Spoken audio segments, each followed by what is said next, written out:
That's Tom Cruise really hanging from a plane, flying upside down 8,000 feet in the air. Mission Impossible Final Reckoning wrecks us with death-defying stunts. Should you choose to accept this mission in the next 48 seconds, let's see how the legend himself made this possible.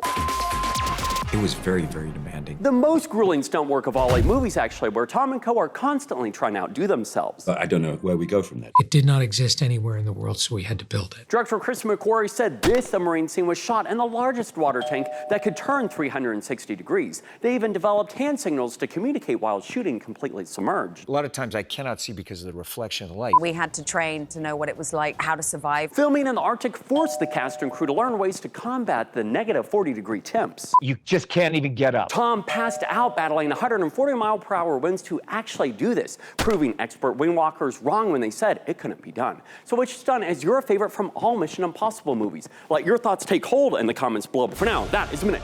All right, agents, before you accept another mission, it's time for a bonus.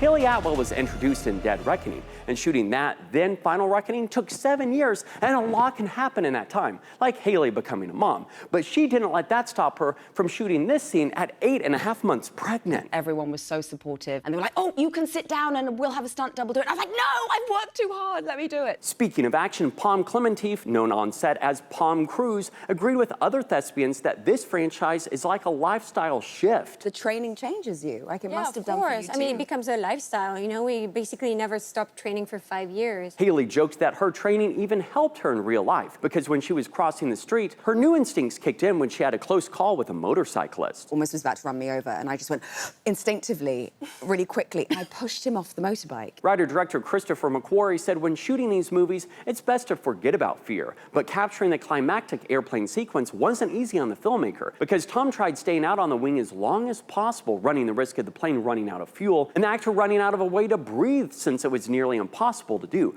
Oh, and the pilots couldn't land with Tom still out there. Is he going to get back into the cockpit on time for them to land the plane? Those are pretty intense days. The director admitted he's been asked a lot about taking the series to outer space, but why have they been so hesitant? The really tricky thing about shooting in outer space is mission relies entirely on gravity. So what did you think about Mission Impossible Final Reckoning, and how would you rank it among your favorite films in the series? I need you to trust me one last time.